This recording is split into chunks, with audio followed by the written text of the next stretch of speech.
नमस्कार विद्यार्थी मित्रांनो, विदर्भ IAS अकॅडमीमध्ये आपलं स्वागत आहे।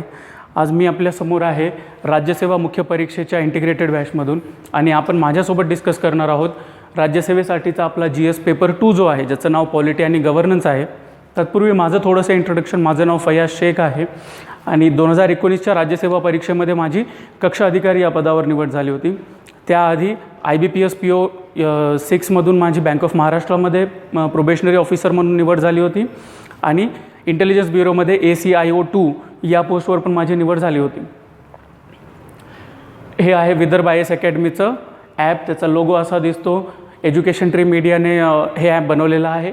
आपण हे ॲप डाउनलोड करू शकता आणि मग ॲपवर आपल्या अकॅडमीवरचा जो काही मटेरियल आहे, व्हिडिओज असतील, लेक्चर्स असतील आणि आपले मटेरियल असेल, नोट्स असतील, त्या सगळ्या त्या ॲपवर अवेलेबल असतील।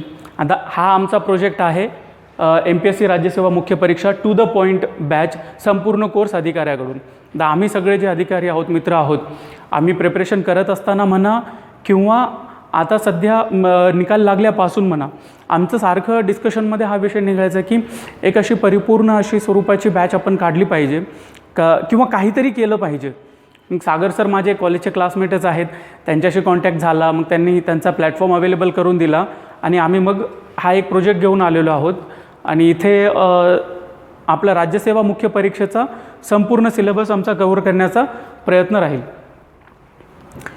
इथे आता भारतीय पक्ष आणि पक्षपद्धती, मागच्या लेक्चरमध्ये आपण हा टॉपिक पूर्ण शिकलेला आहेच, पण त्याआधी थोडंसं आता हा यूट्यूबवर लेक्चर टाकायचं म्हटल्यावर आता इथे आपण थोडंसं PYQचं डिस्कशन करूया।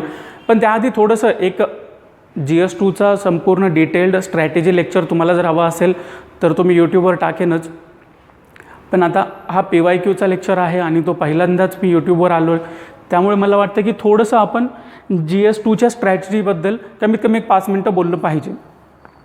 तर मग GS 2 म्हणा किंवा राज्यसेवा MPSCचं म्हणा किंवा इतर कोणत्याही परीक्षा म्हणा किंवा कुठल्याही प्रकारच्या स्पर्धा परीक्षा असू द्या, मला पर्सनली असं वाटतं की त्या स्पर्धा परीक्षांचा अभ्यास करत असताना काही गोष्टींबद्दल आपण फार जास्त अवेअर असलं पाहिजे, फार जास्त त्याबद्दल कॉन्शियस असलं पाहिजे। आणि त्याचे फंडामेंटली जर आपण बोलायला गेलो तर त्याचा पहिला रूल मला असं वाटतो की आपण सिलेबसबद्दल फार जास्त कॉन्शियस असलं पाहिजे। सिलेबसबद्दल कॉन्शियस म्हणजे काय? एक सिलेबसची कॉपी, आता राज्यसेवेचा सिलेबस फार जास्त डिटेलमध्ये दिलेला आहे। सिलेबसची एक कॉपी मराठी आणि इंग्लिशमध्ये आपल्याकडे कायम असली पाहिजे, कायम आपल्या बॅगमध्ये असली पाहिजे। आपण अभ्यास करताना, आपण अभ्यासिकेत जाताना, रूमवर अभ्यास करताना, कशाही प्रकारे कुठल्याही परिस्थितीत असताना आपल्या मोबाईलमध्ये PDF फॉर्मॅटमध्ये एक कॉपी असलीच पाहिजे। त्याचं महत्त्व काय आहे? तर आता तुम्ही जर पाहिलं असेल आयोगाचा जो सिलेबस, रिवाइज सिलेबस का असे ना, त्यांनी जो दिलेला आहे तो फार जास्त डिटेल्ड फॉर्मॅटमध्ये दिलेला, छोटे छोटे पॉईंट्स पण त्यांनी मेन्शन केलेले आहे। आता याचा विशेष अर्थ काय होतो? तर याचा अर्थ होतो की आयोगाने स्वतःसाठी एक चौकट डिफाईन केलेली आहे। त्यांनी एक साचेबद्ध स्वरूपात आता सिलेबस दिलेला आहे, त्यामधल्या बारीक सारीक गोष्टींचा आपण अभ्यास करून काय करू शकतो, त्या चौकटीत राहून आपण पण अभ्यास करायचा, आपण त्या चौकटीच्या बाहेर जायचं नाही। आता आयोगामध्ये 50 वेगवेगळे विषय दिलेले आहेत, 50 विषयामध्ये आपण PhD करू शकत नाही। आपल्याला जेवढं आयोगाशी संबंधित आहे तेवढं करायचं आपण। त्यामुळे कायम आम्ही शाळेत असताना आमचे सर एक म्हणायचे की आपण सगळे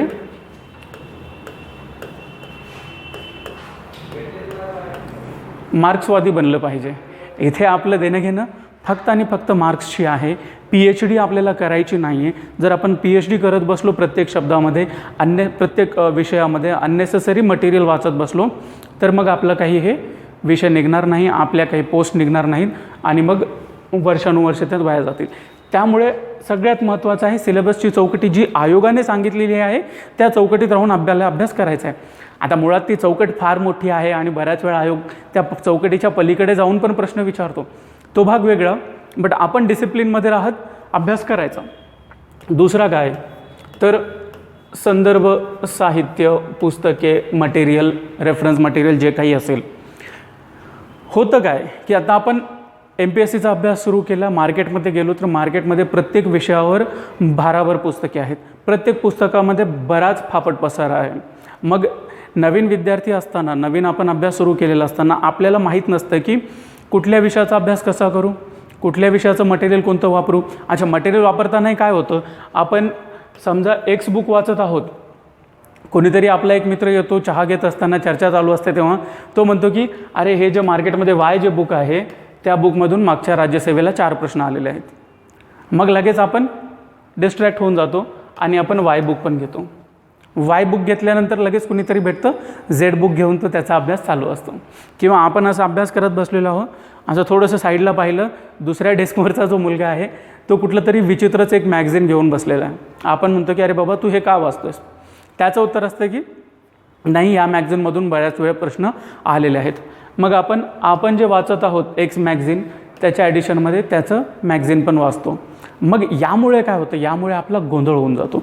आता मुळात आपल्या परीक्षेचं स्वरूप जे आहे ते MCQ आहे, बहुपर्यायी वस्तुनिष्ठ माहिती याच्यामध्ये जास्त विचारली जाते. मग वस्तुनिष्ठ माहिती आपल्या लक्षात कधी राहील, जेव्हा एकच माहिती वारंवार वाचली जाईल. मुळात उदाहरणच द्यायचं म्हटलं तर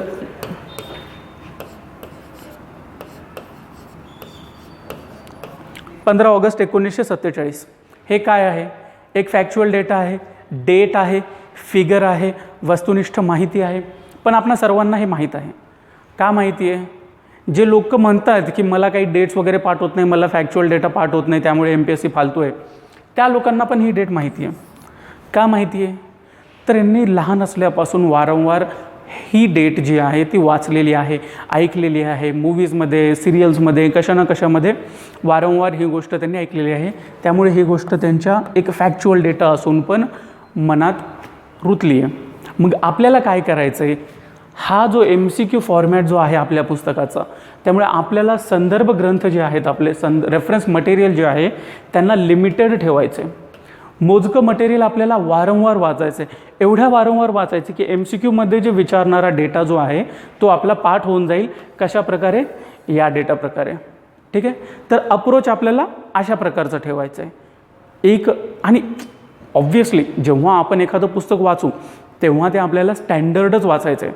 आणि आपण डिटेलमध्ये पाहूया. मुळात GS2चा जेव्हा एक स्ट्रॅटेजी लेक्चर जर आपली डिमॅन्ड असेल तर तो पण घेईन आणि तो पण मी यूट्यूबवर टाकेन. त्यात मग प्रत्येक टॉपिक वाईज आपण जाऊ, कुठल्या टॉपिकला MPSC कशा प्रकारचे प्रश्न विचारते आणि आयोगामध्ये काय चालतं आणि त्यासाठी कुठल्या प्रकारचं रेफरन्स बुक वाचलं पाहिजे किंवा कुठल्या प्रकारचे नोट्स वगैरे राहिले पाहिजे, त्या सगळ्या गोष्टींबद्दल आपण चर्चा करूया. मग आता स्पर्धा परीक्षांचा तिसरा रूल जो आहे तो सगळ्यात महत्त्वाचा PYQ म्हणून आहे. PYQ म्हणजे काय, गतवर्षी विचारलेले प्रश्न.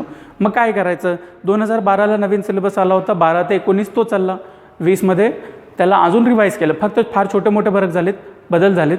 त्यातही सगळ्यात जास्त बदल आपल्या पेपर 2मध्ये झालेले आहेत. मग पेपर 2मध्ये नवीन सिलेबसमध्ये रिवाईज केल्यानंतर काय काय बदल झाले त्याचा पण आपण डिटेलमध्ये अभ्यास करूया. त्या प्रत्येक टॉपिकला चांगल्या प्रकारे प्रिपेअर करूया. आता नवीन सिलेबस आलं म्हणजे त्यात काय होईल, त्यात गंमत अशी असते की नवीन सिलेबस आला म्हणजे आयोगाला सिंपल प्रश्न विचारण्यासाठी चांगला वाव असतो. त्यामुळे जे काही नवीन टॉपिक्स आहेत त्यांचं आपण जेव्हा डिस्कशन करू तेव्हा ती गोष्ट लक्षात ठेवून करूया की हा नवीन टॉपिक आहे, ह्याच्यावर पास्टमध्ये काही विचारलेले नाही आहे. म्हणजे लोकप्रशासन असेल किंवा सार्वजनिक धोरणे असतील. माझा एक अंदाज आहे की त्या विषयावर येत्या मेन्समध्ये आणि पुढच्या वर्षीच्या मेन्समध्ये फार इझी प्रश्न विचारले जातील. मग त्याचा अभ्यास आपण त्या प्रकारे करूया. मग PYQचं काय, तर 12 ते 19 8 वर्ष झालेले आहेत. 8 वर्षांचं प्रत्येक सब्जेक्टचे आपल्याकडे पेपर्स अवेलेबल आहेत. मग त्याचा अभ्यास करताना हा जो सिलेबस आहे त्या सिलेबसवर आयोग कशा प्रकारचे प्रश्न विचारतो, आयोगाचा प्रश्न विचारण्याचा प्रेफरन्स काय आहे, आयोगाचे फेवरेट टॉपिक्स कोणते आहेत, किंवा मुळातच जो क्वेश्चन फ्रेमर आहे, जे प्रश्नपत्रिका सेट करतात त्यांच्या डोक्यात आपल्याला घुसायला जमतं जर आपण PYQ केलं तर. मग एखादा टॉपिक अभ्यास करत असताना आपल्याला आठवतं, या रेफरन्स बुकमधून एखादं टॉपिक वाचत असताना आपल्याला लगेच कळतं की अरे याच्यावर मागे प्रश्न विचारला गेला होता. मग आपण काय करतो, त्या टॉपिकवर थोडंसं जास्त अटेन्शन वाढतं आपलं. त्यामुळे या 3 गोष्टींची rule number 1, 2, 3 syllabus, reference material आणि PYQ या त्रिसूत्रीला आपण समोर ठेवून आपल्याला या ठिकाणी अभ्यास करायचा आहे. तर अशा प्रकारे म्हणजे होतं काय की बऱ्याच वेळा एक भ्रम आपल्या मनामध्ये, भ्रम नाही आहे तो, ती गोष्ट तेवढीच सत्य आहे की एनिथिंग अंडर द सन हे MPSC UPSCमध्ये विचारलं जाईल.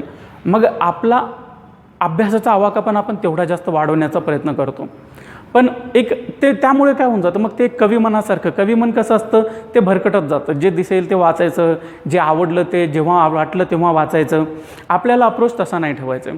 आपल्याला अप्रोच एकदम क्लरिकल ठेवायचं. क्लरिकल अप्रोच म्हणजे कारकून कसा करतो की कुठलाही टॉपिक असेल त्याला एखाद्या सातत्यबद्ध नियमबद्ध पद्धतीने वाचायचं आणि त्याचा अभ्यास करायचा. मग इथे आपण तसं काय करू शकतो, तर कविमनासारखं राहून वाटेल ते वाचण्यापेक्षा या 3 रूल्समध्ये स्वतःला सीमित ठेवायचं आणि परीक्षेला समोर ठेवून, आपल्या मार्क्सला समोर ठेवून, आपल्या सिलेबसला समोर ठेवून एक आपली नजर जी आहे ती अर्जुनाचा जसा पक्षाच्या डोळ्यावर नजर होती तशी आपली नजर पोस्टवर राहिली पाहिजे आणि आपण अभ्यास केला पाहिजे, तेही एकदम साचेबद्ध पद्धतीने. मग आपला साचा कशा प्रकारचा असला पाहिजे त्यावरही आपण नंतर चर्चा करूया. पण ओव्हरऑल एक कॉम्पिटिटिव्ह एक्झाममध्ये कशा प्रकारची स्ट्रॅटेजी असली पाहिजे, कशा प्रकारचा अप्रोच असला पाहिजे, हे थोडक्यात 5 मिनिटात आपली चर्चा झाली. आता आपण वळूया भारतीय पक्ष व दबावगट. ह्याच्यामध्ये साधारणतः एक पॉलिटिकल सायन्सचं स्टुडंट म्हणून आपल्याला काय विचारलं जातं की भारत एक लोकशाही व्यवस्था आहे, तर लोकशाही व्यवस्था ही पक्षांच्या शिवाय कशा प्रकारे चालवता येऊ शकते. हे बऱ्याच स्कॉलर्सचं म्हणणं आहे की पक्षांशिवाय लोकशाही व्यवस्था आपण इमॅजिन करू शकत नाही, इतकं जास्त पक्षांचं महत्त्व वाढलेलं आहे. मग हा जो टॉपिक आहे तो आपल्या सिलेबसमध्ये दिलेला आहे. तर PYQचं ॲनालिसिस केलं तर आपल्याला कळतं की दरवर्षी साधारणतः 8 ते 10 मार्क्स या विषयावर येत आहेत. आता नवीन काही टॉपिक ॲड केला त्यामुळे याच्या वेटेजमध्ये थोडाफार बदल होईल. पण आता हे कुठून कळालं, PYQच्या ॲनालिसिसवरून. आता हे कळाल्यानंतर याचा फायदा काय आहे, आपल्याला कळालं ना की आयोग साधारणतः ऑन ॲन ॲव्हरेज 8 ते 10 प्रश्न विचारतो या टॉपिकवर. मग या टॉपिकचा अभ्यास मी कसा करायचा, तर काय करायचं, एक साधी गोष्ट आहे, आपल्याला 12वीची NCERT आहे. मग त्या NCERTमध्ये बऱ्यापैकी भारतीय पक्ष पद्धतीचा आपला अभ्यास होऊन जातो. त्याच्यानंतर मार्केटमधलं कुठलंही एक रेफरन्स बुक आहे, त्यामध्ये साधारणतः 25-30 पेजेसचं इन्फॉर्मेशन दिलेलं आहे. झालं, NCERT झालं आपलं, ठीक आहे. त्यानंतर एक रेफरन्स मटेरियल झालं. या 2 गोष्टी झाल्यानंतर थोडंसं ज्या काही गोष्टी आहेत त्या आपण इंटरनेटवरून पाहायच्या. आता इंटरनेटवरून पाहताना आपल्याला कोणत्या गोष्टीकडे लक्ष द्यायचं आहे की इंटरनेटवर डिस्ट्रॅक्शन भरपूर आहेत. त्यामुळे आपण कशाप्रकारे, म्हणजे या टॉपिकसाठीच नाही तर ओव्हरऑल MPSCसाठीच अभ्यास करताना इंटरनेटचा वापर आपण फार एक वाईजपणे केला पाहिजे. कशा प्रकारे की जिथे आपलं जिथे अडलं तिथे इंटरनेटवर जायचं आणि जे अडलं होतं तेवढं काम इंटरनेटवर करून घ्यायचं आणि बाहेर यायचं. संपला विषय. का तर कारण इंटरनेटवर आपला टाईमपास जास्त होऊ शकतो. ते काय, इराक युद्ध जेव्हा झालं होतं तेव्हा जॉर्ज W. बुश यांनी या संज्ञेचा वापर केला होता. काय होतं हे, वेपन्स ऑफ मास डिस्ट्रक्शन. त्यांचं असं म्हणणं होतं की इराककडे अशा प्रकारचे बायोलॉजिकल आणि केमिकल वेपन्स आहेत की ज्याच्यामुळे फार मोठ्या प्रमाणात विध्वंस केला जाऊ शकतो. तर हे जे इंटरनेट जे आहे ते स्पर्धा परीक्षेच्या विद्यार्थ्यांसाठी पण एक WMD आहे. ते काय आहे, वेपन ऑफ मास डिस्ट्रॅक्शन. आपला जो काही अटेन्शन आहे तो डायव्हर्ट होऊ शकतो. डिस्ट्रॅक्शन फार मोठ्या प्रमाणात इंटरनेटवर होऊ शकतं. त्यामुळे इंटरनेटचा मोजका वापर करायचा, आपल्या फायद्यासाठी, आपल्या बेनिफिटसाठी जेवढा जमेल तेवढा करायचा. मग आता साधारणतः आता हे झाल्यानंतर भारतीय पक्ष व दबाव गटवर प्रश्न कशा प्रकारे विचारले जातात, तर सगळ्यात आधी तर आपली बहुपक्ष पद्धती जी आहे त्याच्यावरचे असे स्टेटमेंट बेस्ड काही क्वेश्चन आहेत. एक विधान दिलेलं असेल, त्याचं कारण दिलेलं असेल, तेही फार लॉजिकल आहे. आपण लेक्चरमध्ये अभ्यास केला आहे, त्या ज्या कॉन्सेप्ट्स आपण लेक्चरमध्ये समजून गेलेले आहेत, आता PYQमध्ये ते येईल, त्याच कॉन्सेप्टवर आपले सगळे उत्तर निघतील. थोडीशी त्यामध्ये एक अंडरस्टँडिंग डेव्हलप करायची आणि ती आपली लेक्चरमध्ये झालेली आहे. दुसरं पॉईंट काय आहे, मग आपल्या ज्या काही राष्ट्रीय पक्ष आहेत, प्रादेशिक पक्ष आहेत, मग त्या पक्षाबद्दल कसं असतं, त्यांचं ऑर्गनायझेशनल स्ट्रक्चर कसं आहे. जसं की आता आपलं इंडियन नॅशनल काँग्रेस असेल, भारतीय राष्ट्रीय काँग्रेसचं ऑर्गनायझेशनल सेटअप कसं आहे, सगळ्यात वर असते AICC, all India Congress committee. त्याच्यानंतर महत्त्वाची म्हटलं तर CWC असते, काँग्रेस वर्किंग कमिटी. ही इथे सगळी धोरणे बनवली जातात, तर इथे धोरणांचं इम्प्लिमेंटेशन केलं जातं. मग प्रत्येक राज्याला एक PCC असते, प्रदेश काँग्रेस कमिटी. मग त्याच्याखाली असते जिल्हा लेवलला डिस्ट्रिक्ट काँग्रेस कमिटी. मग त्याच्याखाली तुम्ही गेल्यानंतर तालुका असतं, मग मंडल समिती वगैरे लोएस्ट लेवलला तालुक्याच्या ठिकाणी वगैरे त्या असतात. अशा प्रकारे आपल्याला BJP असेल, TMC असेल, NCP असेल, सगळ्यांचा ऑर्गनायझेशनल सेटअपचा अभ्यास करायचा आहे. मग ह्याच्यानंतर काय असतात, त्या पक्षांची स्थापना कधी झाली. म्हणजे काँग्रेसची स्थापना 1885ला झाली, CPIची स्थापना 1925ला झाली, किंवा BJP जे आहे, जे आधी जनसंघ होतं, मग जनसंघाचं 1977मध्ये जनता पार्टी एक्सपेरिमेंटमध्ये झालं, मग 1980ला BJPच्या फॉर्ममध्ये ते अस्तित्वात आलं. मग या सगळ्या गोष्टींचा अभ्यास, त्या डेट्स वगैरे पाठ करताना आपण एक कॉन्टेक्स्ट वगैरे पाहून त्या गोष्टी लक्षात ठेवण्याचा प्रयत्न आपण केलेला आहे. मग दुसरं काय असतं, ह्याच्याशिवाय या प्रत्येक पक्षाच्या काय असतात, काही अशा महिला विंग असतात.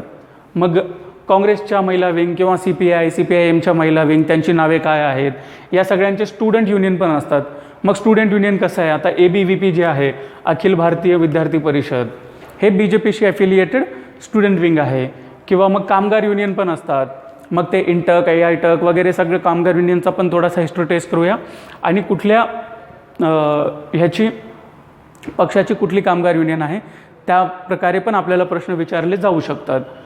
मग यानंतर हा काही एक प्रश्न विचारण्याचा आयोगाचा एक स्वरूप आहे. मग दुसरा इथे महत्त्वाचं काय आहे, तर आपल्याकडे इलेक्शन कमिशन आहे. इलेक्शन कमिशनचं एक इलेक्शन सिम्बल्स ऑर्डर म्हणून ते पब्लिश करतात. त्यामध्ये मग ते राष्ट्रीय पक्ष, राज्य पक्ष आणि प्रादेशिक अनरिकग्नाइज्ड पक्ष वगैरे त्या नुसार ते करत असतात. मग त्याच्यामध्ये त्यांनी डिटेल्स दिलेले आहेत की राष्ट्रीय पक्ष कुणाला म्हटलं जाईल, राज्य पक्ष कुणाला म्हटलं जाईल. आणि हे काही आपल्याकडे ते कॉन्स्टिट्यूशनमध्ये लिहिलेल्या गोष्टी नाही आहेत, त्या दरवर्षी चेंज होतात. आणि इलेक्शन कमिशननुसार इलेक्टोरल परफॉर्मन्सनुसार त्या गोष्टी चेंज होतात. सद्यस्थितीला आपल्याकडे 8 नॅशनल पार्टीज आहेत. मग या पार्टीजनी समजा इलेक्टोरल परफॉर्मन्स यांचा खराब राहिला तर यांचा राष्ट्रीय पक्षाचा दर्जा काढून घेण्यात येईल, किंवा दुसऱ्या कुठल्या पक्षाचा परफॉर्मन्स चांगला झाला तर मग त्यांना दर्जा देण्यात पण येईल. जसं की राजदच्या बाबतीत झालं होतं. RJD, राष्ट्रीय जनता दल, लालू प्रसाद यादव यांची पार्टी होती. 2008ला पार्टीचा परफॉर्मन्स चांगला झाला आणि पार्टीला राष्ट्रीय पक्षाचा दर्जा मिळाला. 2009च्या इलेक्शनमध्ये पार्टीचा परफॉर्मन्स थोडासा खराब होता. मग 2010ला राजदचा राष्ट्रीय पक्षाचा दर्जा काढून घेण्यात आला. तर अशा प्रकारे मग राज्य पक्ष, राष्ट्रीय पक्ष, मग थोडंसं एक प्रकार आहे की कुठल्या पक्षाचे सिम्बॉल्स वगैरे कोणते आहेत. मग काही 2 पक्षांचे जर कॉमन सिम्बॉल्स असतील तर त्याच्यावर काय आहे. मग तेही कसं, इथे मग आपल्याला जे न्यूजपेपर्स आहेत त्याचा जास्त बेनिफिट होतो. कारण कुठलंही इलेक्शन जर चालू असेल, त्या इलेक्शनच्या संबंधात आपण न्यूज जर वाचत असू कायम, तर मग त्या गोष्टी आपल्या डोक्यात चांगल्या पद्धतीने लक्षात राहतात आणि एक्झाममध्ये आठवतात पण. तसंही जर राज्यसेवा तर फार मोठी एक्झाम आहे, पण कुठल्याही प्रकारची स्पर्धा परीक्षा जर करत असाल तर न्यूजपेपर रीडिंग हे अत्यावश्यक आहे. त्याच्याशिवाय आपलं काही होणार नाही खरं. त्यामुळे न्यूजपेपर जर वाचत राहिलो, आता पश्चिम बंगालमध्ये इलेक्शन झाले, आसाममध्ये इलेक्शन झाले, ज्या लोकांनी त्या न्यूज चांगल्या पद्धतीने फॉलो केलेले आहेत त्यांना मग कुठल्या पक्षाचा परफॉर्मन्स कसा होता, काय होता, कुणाचं काय लीडर कोण होते, कोण आमदार जिंकले, कोण खासदार जिंकले, कोण कसं हरला, या सगळ्या गोष्टी माहीत असतात. त्यामुळेच आपल्याला न्यूजपेपर रीडिंग हे इथे महत्त्वाचं आहे. तर अशा प्रकारे थोडंसं ब्रीफली आपण एक पेपर 2चा कशाप्रकारे अभ्यास केला पाहिजे, भारतीय पक्ष आणि दबावगट, जे की आपण पाहिलेलंच आहे, पण तरीही त्याच्यामध्ये काय काय आहे. आणि PYQ सुरू करण्याआधी या विषयावर नेमके कशा स्वरूपातील प्रश्न विचारले जातात ते आपण पाहिलं. आता आपण ॲक्च्युअल प्रश्नांना सुरुवात करूया. आता इथे आलेला आहे आपला पहिला प्रश्न. कोणत्या सरकारच्या कालखंडात एक उद्योग आणि एक संघटना असे घोषवाक्य बनविले गेले. आता बघा, मी मागच्या स्लाईड्समध्ये बोललो होतो की जेव्हा आपण या प्रकारचे प्रश्न सॉल्व करू, PYQचं ॲनालिसिस करू, तेव्हा आपल्या बॅचमध्ये पण आपण एक प्रकारे PYQचं ॲनालिसिस करताना मग काय होतं की आपण त्या PYQच्या अभ्यासातून आपल्याला बऱ्याच गोष्टी कळत असतात. नेमकं त्यात होतं काय, तर समजा इथे आता आपण आहोत, PYQच्या विश्लेषणाचा फायदा काय होतो. तर MPSCमध्ये आता मागच्या जवळपास 12 ते 19पर्यंत 8 मेन्स झालेले आहेत. ठीक आहे, त्यामुळे साधारणतः फक्त पॉलिटीच्याच 1200 प्रश्नांचा बल्कमध्ये आपल्याकडे कलेक्शन आहे. जेव्हा आपण या 1200 प्रश्नांचा अभ्यास करू तेव्हा आपल्याकडे भरपूर मटेरियल अवेलेबल असेल की ज्याच्यावर आयोगाने ॲक्च्युअली प्रश्न विचारलेले आहेत. त्यामुळे त्या मटेरियलला व्हॅल्यू पण असेल, तो फापट पसारा नसणार आहे. पहिली गोष्ट ही. मग PYQचा दुसरा फायदा काय होईल, तर PYQ बऱ्याच वेळा ॲज इट इज रिपीट होतात. अक्षरशः काहीच बदल न होता रिपीट होतात. या PYQमध्ये पण मुद्दाम मी ती एक स्लाईड घेतली की ज्याच्यामध्ये आयोगाने 2 वेळा सेम प्रश्न विचारलेला आहे. मग तिथे काय होतं, तिथे आपला 1-1 मार्क घट होतो. थेंबे थेंबे तळे साचे पद्धतीप्रमाणे जिथे जिथे आपला 1-1 मार्क घट्ट होत जाईल तिथे तिथे आपण पुढे जात जाऊ. त्याच्या पलीकडे काय नाही. दुसरं काय आहे, तर PYQमधील एखादं स्टेटमेंट असेल, एखादं विधान असेल किंवा ऑप्शनमध्ये एखादं स्टेटमेंट असेल तर त्या गोष्टी रिपीट होऊ शकतात. आता पुढचं जेव्हा एखादं PYQचं लेक्चर घेऊ ना तेव्हा याच भारतीय पक्ष व दबावगटमधला एखादं एक्झाम्पल आपल्याला दिसेल की मनसेबद्दल एक प्रश्न विचारला गेला होता की राज ठाकरे यांनी शिवसेनेतून कधी राजीनामा दिला आणि कधी त्यांनी मनसेची स्थापना केली. त्या एका क्वेश्चनमधील स्टेटमेंट रिपीट झालेलं आहे. त्यामुळे ज्या विद्यार्थ्याचा PYQचा अभ्यास चांगला असेल त्याला ते विधान माहीत असेल आणि त्याचा तो प्रश्न बरोबर येण्याच्या तो तेवढ्याच जवळ गेला. तिसरं काय असतं, तिसरं नाही ॲक्च्युली चौथं बेनिफिट. चौथं बेनिफिट काय असेल PYQचं, तर PYQमध्ये जे ऑप्शन्स दिलेले आहेत त्या ऑप्शन्सच्या अनुषंगाने त्या ऑप्शन्सला रिलेटेड नवीन प्रश्न विचारले जाऊ शकतात. मग काय आहे, तर आपल्या PYQच्या पुढच्या स्लाईडमध्ये मीनू मसानी येतील. मीनू मसानीबद्दल आणखी काही ऑप्शन्स दिलेले आहेत. तर अशा प्रकारे जे काही ऑप्शन्स आहेत त्यांच्याशी रिलेटेड नवीन प्रश्न कधी बनतात. तर आलं का, अंडरस्टँडिंग झाली थोडीशी की PYQ का महत्त्वाचं आहे. तर PYQवर आपण खूप जास्त फोकस देत जाऊ, PYQला चांगल्या पद्धतीने समजून घेत जाऊ. चला आता विदाऊट मच अडू आपण ॲक्च्युअली याला सुरुवात करूया. काय आहे, कोणत्या सरकारच्या कालखंडात एक उद्योग एक संघटना असे घोषवाक्य दिले गेले. ऑप्शन्स आहेत काँग्रेस सरकार, जनता दल सरकार, राष्ट्रवादी काँग्रेस सरकार आणि जनता पक्ष सरकार. आता मी नेहमी जे बोलत असताना आपण ऐकतो की एक लॉजिक डेव्हलप केलं पाहिजे, एलिमिनेशन टेक्निक केली पाहिजे किंवा काहीतरी रॅशनल अप्रोच असला पाहिजे किंवा कशा प्रकारे तरी एक कॅल्क्युलेटेड गेस मारता आला पाहिजे. तर या सगळ्या गोष्टी कशा प्रकारे करता येईल तर इथे आपण थोडक्यात पाहू. बघा, ऑप्शन्सला थोडंसं न्याहाळून जर पाहिलं तर इथे काय दिसतं आपल्याला, राष्ट्रवादी काँग्रेस सरकार. राष्ट्रवादी काँग्रेसची एका हाती फक्त स्वतःच्या पक्षाची राज्यात पण सत्ता आलेली नाही आहे, त्यामुळे केंद्रात त्यांची सत्ता येण्याचा प्रश्नच पडत नाही आहे. हा प्रश्न कशावर आहे, एक उद्योग एक संघटना म्हणजे कामगार युनियन वगैरे जे असतात त्यांच्याबद्दलचा प्रश्न आहे आणि मोस्टली सेंट्रल गव्हर्नमेंटच्या कॉन्टेक्स्टमध्ये आहे, कारण जनता पक्ष आणि जनता दलांचा पण प्रश्न इथे ऑप्शन इथे दिलेला आहे. मग राष्ट्रवादी काँग्रेसची स्वतःची सरकार महाराष्ट्रातच स्थापन झाली नाही, मग केंद्रात त्यांची सरकार स्थापन होण्याचा प्रश्न नाही आहे आणि ज्या अर्थी त्यांची सरकार स्थापन झाली नाही आहे त्यामुळे कुठल्या तरी सरकारला राष्ट्रवादी काँग्रेस सरकार म्हणणार अशी परिस्थिती पण नाही आहे. त्यामुळे सरळ सरळ हा ऑप्शन कट होतो. करेक्ट. मग दुसरा ऑप्शन सगळ्यात वरचा पहा, काँग्रेस सरकार. काँग्रेसने आपला देश स्वतंत्र झाल्यापासून आतापर्यंत बऱ्यापैकी 1-2-3 टर्म्स मागचे काही टर्म मोदीजींचे एक 6-7 वर्ष सोडले आणि आपले अटलजींचे एक 6 वर्ष सोडले, बाकी तर त्या आघाडी सरकारांचे 1-2 वर्ष सोडले, तर बाकी जवळपास सर्व टाईम भारतावर काँग्रेसचीच सत्ता होती.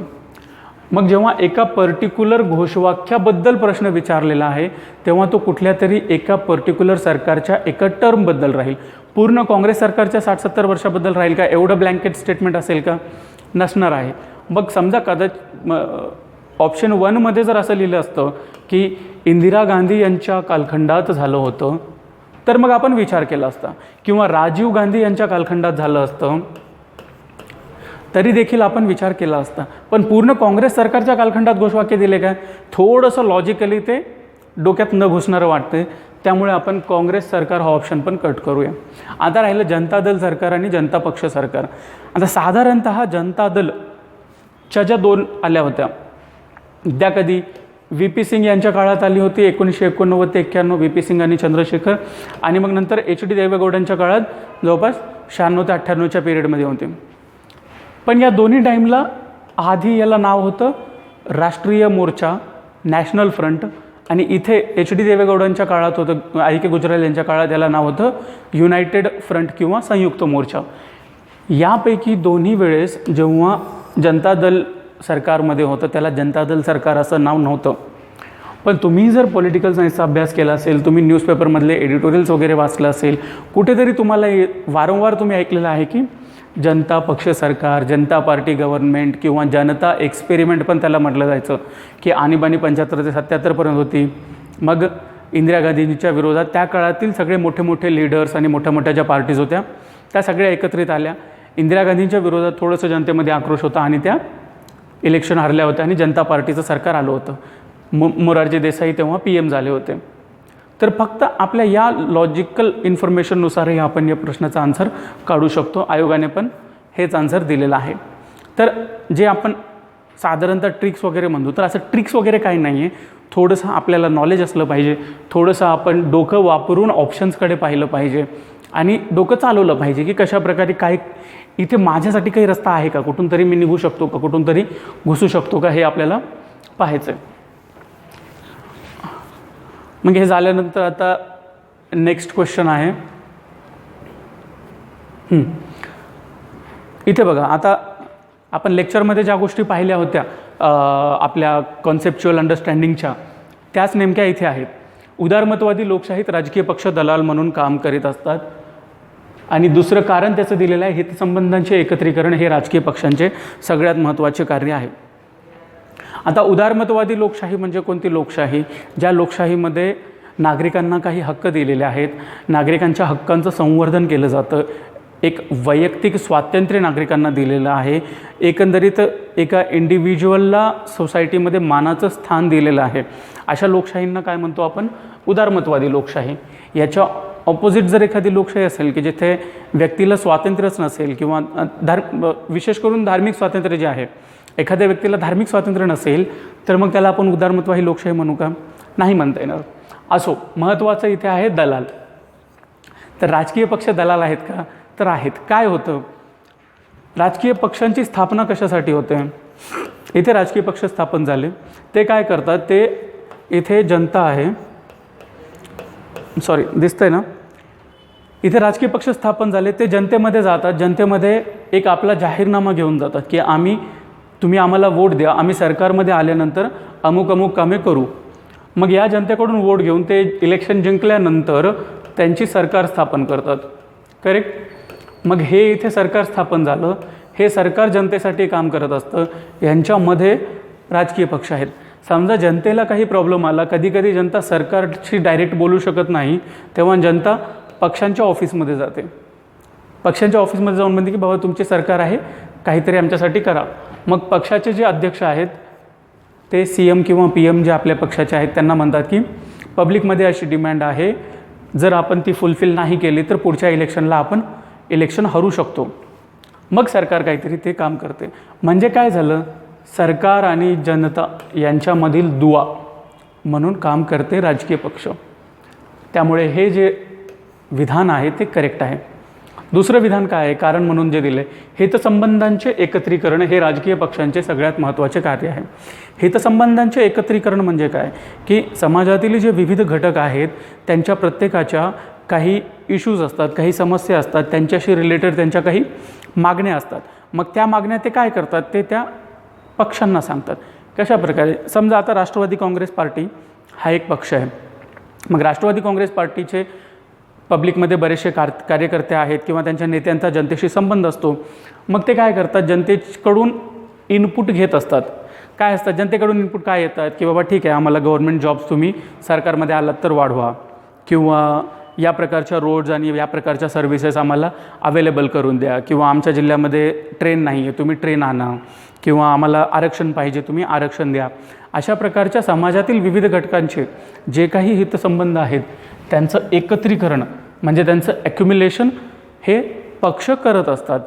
कशा प्रकारे होतं हे? तर मग ते त्यांच्या जाहीरनाम्यात आपल्याला दिसून येतं की त्यांनी इथे जाहीरनाम्यामध्ये टाकलं असतं की आम्ही ठीक आहे, आम्ही या प्रकारच्या तुम्हाला गव्हर्नमेंट जॉब्स देऊ, आम्ही या प्रकारे तुम्हाला सर्व्हिसेस देऊ, आम्ही या प्रकारे रोड्स वगैरे बांधू, रेल्वेज बांधू, किंवा या जिल्ह्यामध्ये ट्रेन आणण्यासाठी आम्ही प्रयत्न करू. पण इथे आता पॉलिटीमध्ये परत परत एक गोष्ट मी कायम म्हणत असतो की पॉलिटी हा इझी सब्जेक्ट आहे स्कोर करायचा असेल तरीही, आणि तेवढाच तो ट्रिकी सब्जेक्ट पण आहे. ट्रिकी का आहे तर प्रत्येक शब्दाला इथे महत्त्व आहे.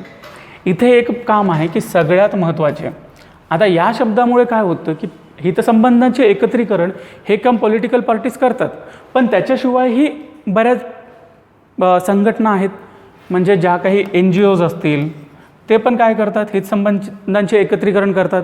बरेचसे काही थिंक टँक असतील तर थिंक टँक पण काय करतात, हितसंबंधांचं एकत्रीकरण करतात. किंवा विविध जातीच्या धर्माच्या संघटना असतात, ते पण काय करतात, हितसंबंधांचे एकत्रीकरण करतात. मग पक्षांचं सगळ्यात महत्त्वाचं कार्य हितसंबंधाचं एकत्रीकरण नाही आहे का? नाही आहे. सगळ्यात महत्त्वाचं कार्य त्यांचं सत्ताप्राप्ती आहे. हे साइन क्वा नॉन आहे त्यांच्या एक्झिस्टन्सचं, कारण यासाठीच पक्ष स्थापन झालेले आहेत. मग त्यांना काय करायचं, त्यांना सत्ता स्थापन करायची आणि सत्ता स्थापन करून मग ते राष्ट्रीय हितामध्ये किंवा जनतेच्या हितासाठी काही कामं करू शकतात. त्यामुळे या ज्या शब्दावरून जे आहे ना ते वाक्य चुकलेलं आहे. हे जरी बरोबर असलं तरी ते पक्षांचं सगळ्यात महत्त्वाचं काम नाही आहे, त्यांच्या काही कामापैकी एक आहे. सगळ्यात महत्त्वाचं काम ऑब्व्हियसली त्यांचं सत्ताप्राप्ती हे आहे. बघा, फक्त विचार करायचा, लॉजिक लावायचं, आपल्याकडे जी रॅशनली माहिती आहे, विशेष काही वेगळे अभ्यास करायची पण गरज नाही. फक्त यामुळे आपलं डोकं जे ओपन ठेवायचं जे म्हणतो, जी चौकस बुद्धी आहे ही इथून आपल्याला भेटत जाईल. मग अशा प्रकारे काय झालं, हे बरोबर आहे, हे कारण चुकीचं आहे, त्यामुळे ऑप्शन आपलं काय येईल, 3 येईल. ए बरोबर आहे पण आर चुकीचे आहे. नेक्स्ट, आता इथे परत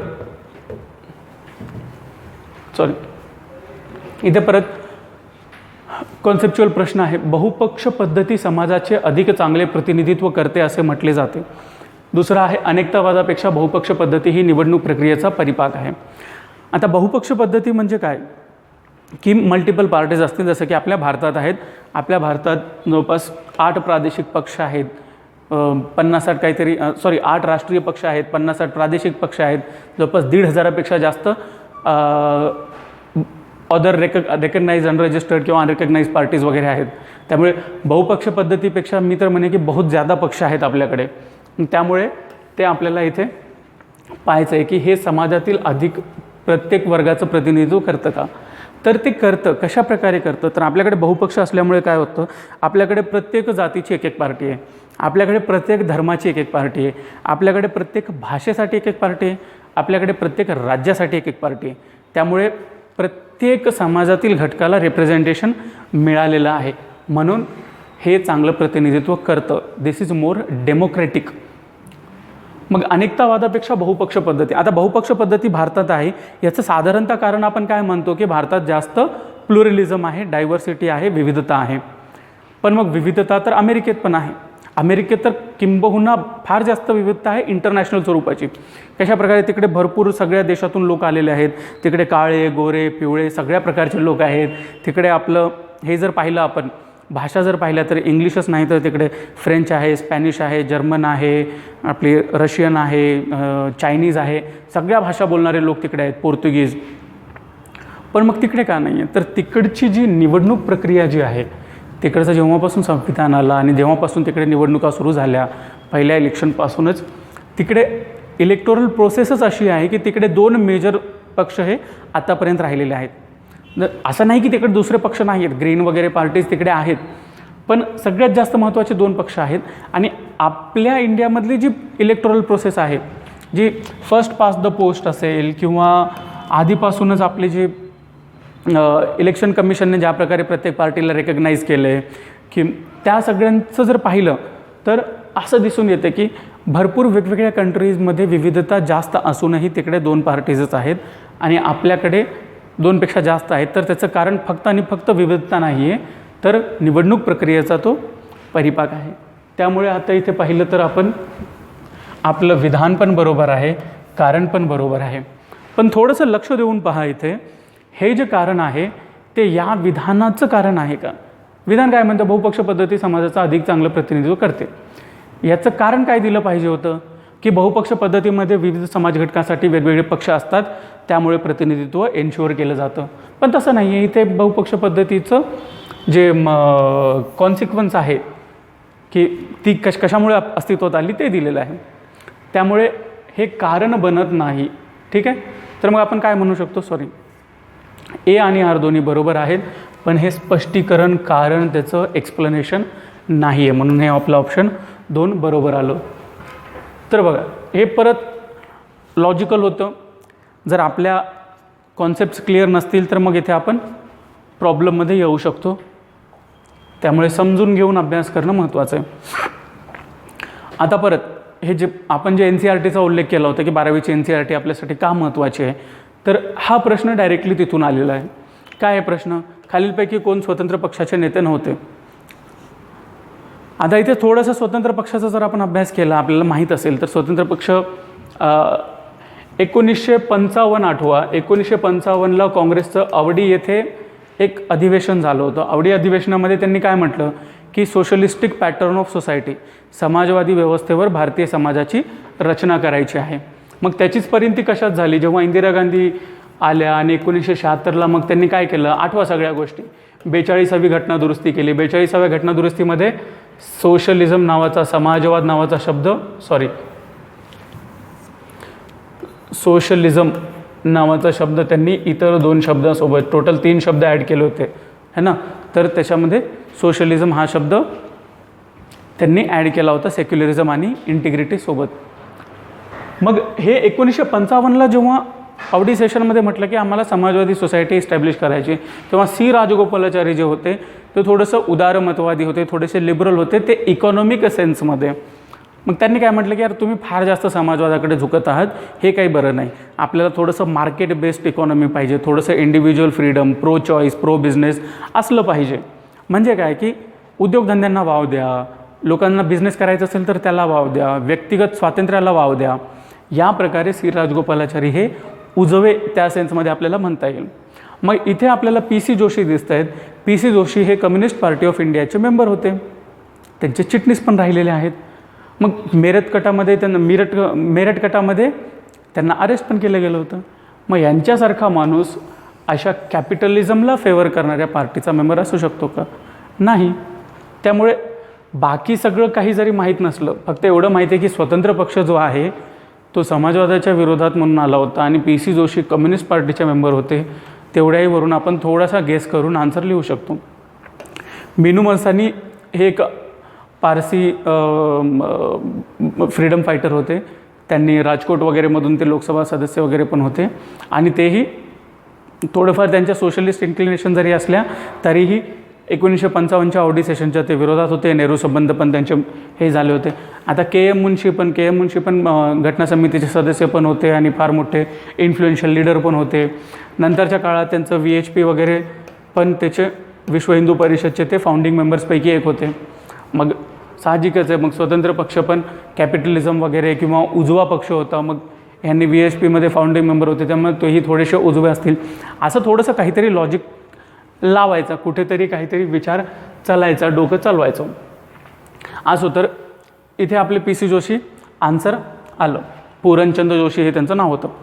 आता इथे परत थोडंसं आपल्याला जे काही नॉलेज आहे हे पण परत NCERT 12वीचं जे आहे त्याच्यामध्ये कवर होतं. बरं, पुढीलपैकी कोणते वर्णन भारतातील 90 नंतरच्या पक्षपद्धतीचे चपखल वर्णन ठरेल? इथे आहे पहिला प्रश्न, ऑप्शन काँग्रेस व्यवस्था. दुसरा ऑप्शन आहे केंद्रात काँग्रेस सरकार व राज्यामध्ये आघाडीची सरकार आहे. तिसरा ऑप्शन आहे केंद्रात आघाडीचे सरकार व राज्यामध्ये 2 अथवा 3 पक्षामध्ये सत्ता स्पर्धा. चौथा आहे केंद्रात आघाडीचे सरकार. आता काँग्रेस सरकारचा जो ऑप्शन आहे तो आपण पाहिला की 1952 ते 67मध्ये जेव्हा काँग्रेस वर्चस्व जास्त होतं त्याला आपण काँग्रेस व्यवस्था म्हणतो. त्यामुळे 1990ला काँग्रेसचा आलेख उतरता चालू होता, त्यामुळे हा ऑप्शन आपला सरळ सरळ चुकलेला आहे.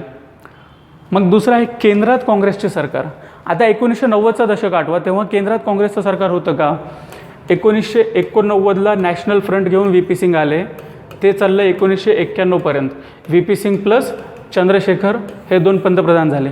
91 ते 96पर्यंत कोण होते इथे? PV नरसिंहराव काँग्रेसची मायनॉरिटी गव्हर्नमेंट चालवत होते. ठीक आहे, 5 वर्ष ते झालं. 96 ते 98पर्यंत जनता दलचा युनायटेड फ्रंटवाला प्रोजेक्ट चालला, एक्सपेरिमेंट. त्याच्यामध्ये HD देवेगौडा आणि IK गुजराल पंतप्रधान होते. 98 ते 99 परत वाजपेयी आले. 99 ते 2004 हे परत वाजपेयी आले होते. त्यामुळे इथे जेव्हा आपण पाहू तेव्हा आपल्याला असं दिसून येतं की जवळपास 5च वर्ष काँग्रेस होती, बाकीचे 5 वर्ष काँग्रेस नव्हती. त्यामुळे केंद्रात काँग्रेस सरकार हा ऑप्शन पण चुकतो. मग इथे केंद्रात आघाडीचे सरकार हे 2 ऑप्शन बरोबर आहेत. 2च राहिले म्हणजे 2 बरोबर आहे. मग इथे काय राज्यामध्ये 2 अथवा 3 पक्षामध्ये सत्ता स्पर्धा. आता याच काळात 1995ला महाराष्ट्रात काय झालं होतं? शिवसेना आणि भाजपाची युतीची सरकार इस्टॅब्लिश झाली होती. 1967 पासून काँग्रेसने जवळपास 8 राज्यामध्ये सत्ता हरली होती. त्यामध्ये जे साऊथचे जे स्टेट होते, तामिळनाडू, केरळ वगैरे असेल, तिकडे मग लेफ्टिस्ट पार्टी, द्रमुक आणि या सगळ्या पार्टी झाल्या होत्या. मग यांनी सरकार घ्यायला सुरुवात केली. इवन आपलं UPमध्ये मुलायम सिंग यादव यांनी 1992ला समाजवादी पार्टी स्थापन केली, किंवा 97ला राजद बिहारमध्ये स्थापन झाली. यामुळे काय झालं, 2 ते 3 पक्षामध्ये राज्यांच्या लेवलला स्पर्धा सुरू झाली. त्यामुळे हे जरी बरोबर असलं तरी हे मोर करेक्ट आहे, जास्त योग्य आहे. म्हणून आपला आन्सर 3 येईल. ह्याच्या पुढे जेव्हा आता येऊ, आता इथे परत आयडिओलॉजिकल म्हणण्यापेक्षा कॉन्सेप्च्युअल परत एक प्रश्न आहे की एखाद्या भ्रष्ट आणि अकार्यक्षम पक्षाला बहुमत देऊन सत्तेमध्ये आणण्यापेक्षा कोॲलिशन गव्हर्नमेंट जे आहे, आघाडी सरकार जे आहे, त्याला आणणं जास्त चांगलं, हे वाक्य दिले. त्या वाक्याच्या समर्थनात 4 ऑप्शन्स दिलेले आहेत. आता ऑप्शन्सचं बघूया की आघाडी सरकारने काय होतं. उत्तम शासन व संतुलित आर्थिक व्यवस्थापन आघाडी सरकारने मॅनेज होतं का? तर इथे आघाडी सरकारला प्रॉब्लेम येऊन जातो. का? तर आघाडी सरकारामध्ये आता आपण 2004 ते 2014पर्यंत मनमोहन सिंग यांचं सरकार होतं. त्याच्यामध्ये भरपूर वेगवेगळ्या आघाड्या होत्या. त्याच्या आधी वाजपेयीजींचं सरकार होतं, किंवा आताचं BJPला स्वतःहून मेजॉरिटी जरी असली तरीही त्यांचे सहकारी पक्ष, सहयोगी पक्ष त्यांच्यासोबत आहेत. मग इथे संतुलित आर्थिक व्यवस्थापन अवघड का होऊन जातं? आता मनमोहन सिंग जेव्हा आले तेव्हा त्यांनी अमेरिकेसोबत न्यूक्लिअर डील करायचा विचार केला. ठीक आहे, मग न्यूक्लिअर डील करायची आपल्यासाठी फार मोठा तो देशासाठी क्षण होता. पण मग लेफ्टिस्ट पार्टी त्यांच्यासोबत इथे अलायन्समध्ये होत्या, म्हणजे साम्यवादी पार्टी, कम्युनिस्ट पार्टी काय बोलले की अमेरिका म्हणजे आमचा शत्रू, म्हणजे तुम्ही त्यांच्यासोबत अलायन्स करू शकत नाही. मग अशा प्रकारे कुठलंही काही झालं की कुठला तरी एक पक्ष उडतो आणि गोंधळ घालतो. त्यामुळे संतुलित आर्थिक व्यवस्थापन होऊ शकत नाही. स्थैर्यासाठी ऑब्व्हियसली जेव्हा तुम्ही खिचडी सरकार ज्या प्रकारे म्हणतो, जेव्हा तुम्ही 10, 20, 30 वेगवेगळ्या पक्षांना घेऊन जेव्हा सरकार बनवता, तेव्हा प्रत्येक पक्ष आपापली बाजू मजबूत करण्याच्या प्रयत्नात असतो, कारण प्रत्येकाला सत्ता मिळवायची. त्यामुळे मग राजकीय स्थैर्य पण नसतं. आपण पाहिलं जनता एक्सपेरिमेंट असेल, नॅशनल फ्रंटचा असेल, युनायटेड फ्रंटचा असेल, त्या सगळ्या सरकार अस्थिर होत्या. का अस्थिर होत्या? तर त्या आघाडीच्या होत्या. पण मग त्या अधिक जबाबदार व पारदर्शी असतात का? डेफिनेटली. जबाबदार का असतात? भरपूर वेगवेगळ्या पार्टीज असतात, त्यांचे सपोर्टर्स वेगवेगळ्या राज्यामध्ये असतात, तिथून ते प्रश्न वर येत राहतात, त्यामुळे त्यांना जबाबदारी येते. त्या जबाबदारीची परिणती ही पारदर्शीपणामध्ये होते. दुसरं काय, ते अधिक लोकशाही असतात. ऑब्व्हियसली जेव्हा एका पार्टीमध्ये तमिळनाडू असेल किंवा आसाम असेल किंवा जम्मू काश्मीर असेल, सगळ्या लेवलचे, सगळ्या स्टेट्सचे जे प्रादेशिक घटक आहेत त्यांचा सहभाग असतो, तेव्हा त्यांना लोकशाही स्वरूप प्राप्त होतं. आणि संघीय स्वरूप का असतं? तर बघा, आता UPAमध्ये त्यांच्यासोबत जेव्हा DMK आहे, त्यांच्यासोबत ममता बॅनर्जी आहेत, त्यांच्यासोबत लालू प्रसाद यादव आहेत, तेव्हा ते प्रत्येक पार्टीचे लीडर्स काय करतील? ते आपापल्या राज्यासाठी एक बेटर डील घेण्याचा प्रयत्न करतील. मग त्याच्यातून काय होईल? एक फेडरल स्ट्रक्चर जे आहे, राज्यांची परिस्थिती मजबूत होण्यासाठी इथे आपल्याला राज्यांची परिस्थिती मजबूत होत असते. मग काय होतं? फेडरल स्ट्रक्चर आपला मजबूत होतो आणि इथे मग C आणि D बरोबर येऊन जातं. अशा प्रकारे आपला चौथा आन्सर येतो C आणि Dचा. मग आता नेक्स्ट क्वेश्चन काय आहे? नेक्स्ट क्वेश्चन परत इथे जोड्या लावायचा. आता जोड्या लावताना एक आहे आपलं की आपण जेव्हा पाहिलं होतं की राष्ट्रीय मोर्चाबद्दल बोललो होतो की काय झालं होतं, राजीव गांधी यांचं सरकार, इंदिरा गांधींची हत्या झाली 1984ला. त्याच्यानंतर राजीव गांधींचं सरकार आलं. राजीव गांधींच्या सरकारमध्ये काय झालं, बोफोर्स स्कॅन्डल झालं. बोफोर्स स्कॅन्डल झालं त्यामुळे त्यांच्या विरोधात असंतोष लोकांमध्ये वाढला. त्या असंतोषाची परिणती काय झाली, एक राष्ट्रीय मोर्चा नावाचं प्रोजेक्ट जनता दल वगैरे इतर पार्टीज ज्या आहेत ते पी व्ही नरसिम्हा नाही, व्ही पी सिंग यांच्या लिडरशिपमध्ये व्ही पी सिंग पंतप्रधान झाले आणि 1989ला ते पंतप्रधान म्हणून आले. या प्रोजेक्टला आपण म्हणतो राष्ट्रीय मोर्चा, नॅशनल फ्रंट. हा झाला होता 1989ला. ठीक आहे. मग दुसरा आहे संयुक्त मोर्चा.